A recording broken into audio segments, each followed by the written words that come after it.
Tudo Santos!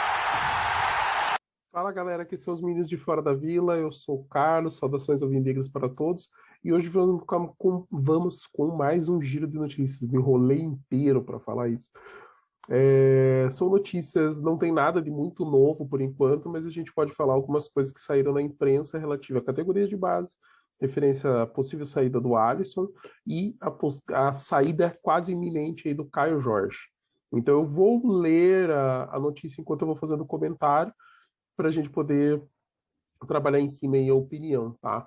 Então, na Tribuna de Santos, tá falando que um reforço que estava sendo comentado aí para o Sub-23, o Ed Carlos, que é ex-meia do São Paulo, não foi fechado ainda, porque ainda faltam detalhes no contrato. Apesar de a contratação já tinha sido dada como certa, dia 14 de julho já tinha saído algo positivo nesse sentido, mas os detalhes do contrato ainda não estão fechados, então ele ainda não assinou com o Santos. Então a gente não sabe se o que, que vai acontecer, se vai realmente fechar, está sendo discutido. E quem deu o aval foi o Fernando Diniz. O Fernando Diniz disse que ele tem potencial e falou que o Santos pode investir, que pode ser um bom investimento aí para o Peixe. Vamos esperar para ver o que vai acontecer. Falando ainda de categoria de base, há alguns dias saiu a notícia de que o Luiz Henrique, ex-meia do Coritiba, rescindiu com o Coritiba para acertar com o Santos e abateu uma parte de uma dívida que o Coritiba tinha com o Santos. O Coritiba tem o histórico de pegar alguns jogadores do Santos emprestado e estava devendo dinheiro de salário, que é a parte que o Coxa deveria arcar. Então, o Luiz Henrique rescindiu, assinou com o Santos e com isso acabou parte da dívida, não foi a dívida inteira.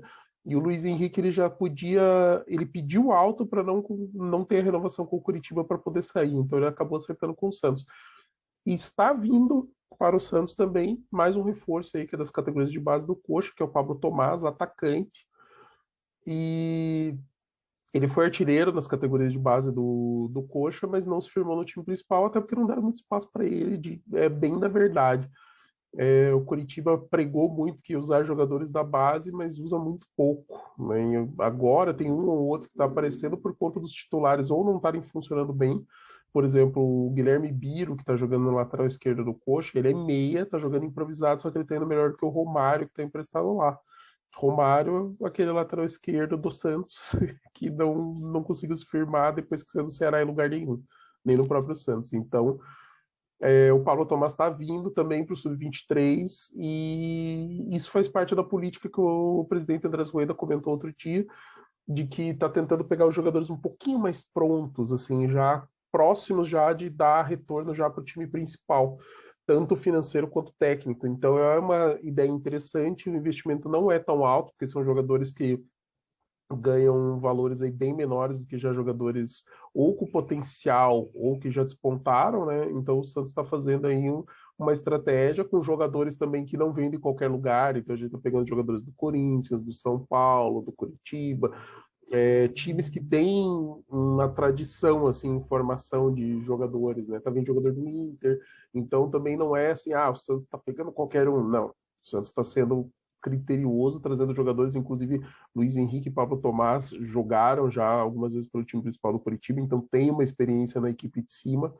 Então é algo que pode ser trabalhado e que pode render bons frutos aí para o Coxa. Isso saiu no Diário do Peixe, tá, galera, sobre o Pablo Tomás. O Pablo Tomás rescindiu, acho que uns 2 dias atrás com o Curitiba, algo assim, e já está acertando com o Peixe.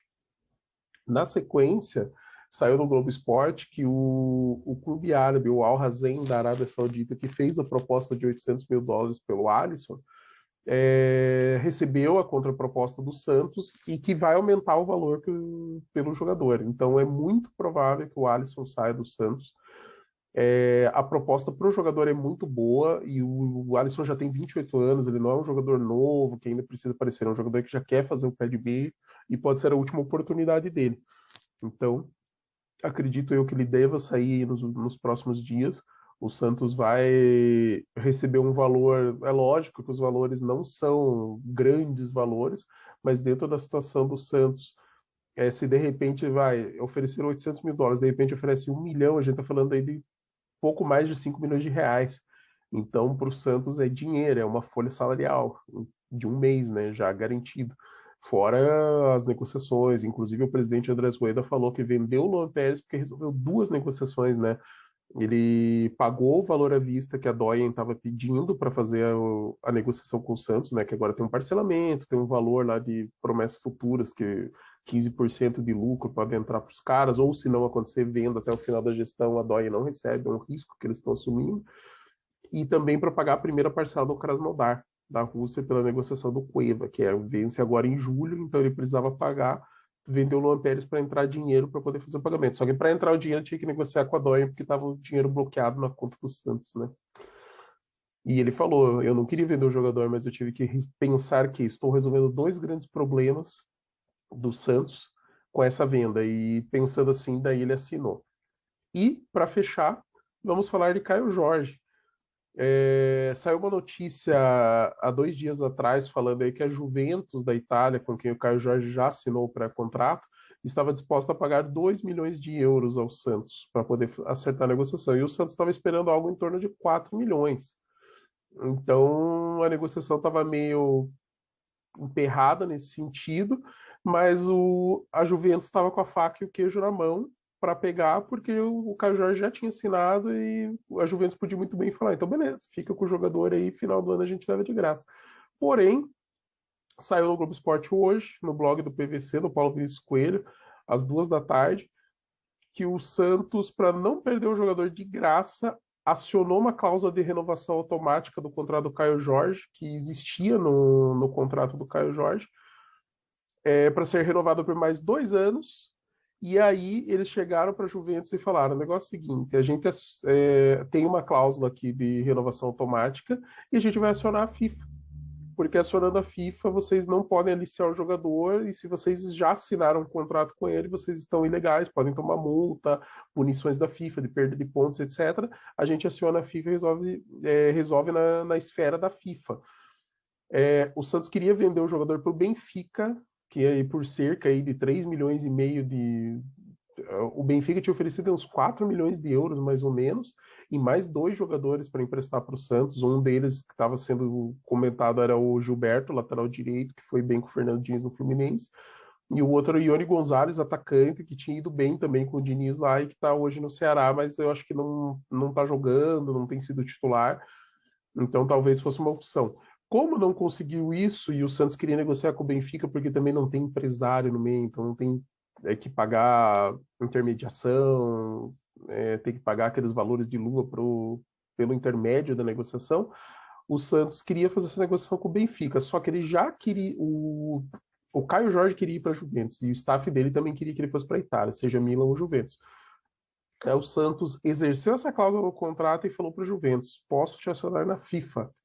E agora a Juventus vai pagar em torno de 3,5 milhões de euros, que dá aí em torno aí de 21 milhões de reais, 20 milhões vamos arredondar, e o Santos daí não sairia não perderia tudo e ainda pode ficar com uma porcentagem para o futuro. Só que vamos esperar para ver, vamos esperar o que vai ser anunciado, o que vai ser realmente confirmado. O importante é que o Santos conseguiu brigar para conseguir mais dinheiro do que estava sendo proposto aí pelo comprador aí do Caio Jorge. E para pensar aí, para não acontecer de novo esse tipo de erro, né, que a diretoria faz aí e acaba perdendo o jogador de graça. E, cara, a gente perdeu muito jogador de graça. A gente perdeu o Gustavo Henrique, a gente perdeu o Robson Bambu, a gente perdeu o Léo Stadini, a gente perdeu o próprio Lucas Lima, que foi tarde, mas perdemos de graça. A gente perdeu vários jogadores de graça nos últimos tempos e o Santos precisa se precaver de tudo isso. Então, para não fazer isso, o Santos já renovou com o Pirani, com o Sandri, com o Lucas Braga, com o Jonathan, com o Derek, com o Kaique. Está negociando com o Vinícius Balieiro e com o irmão dele, que é do Sub-18, e que daí assinaria o primeiro contrato profissional.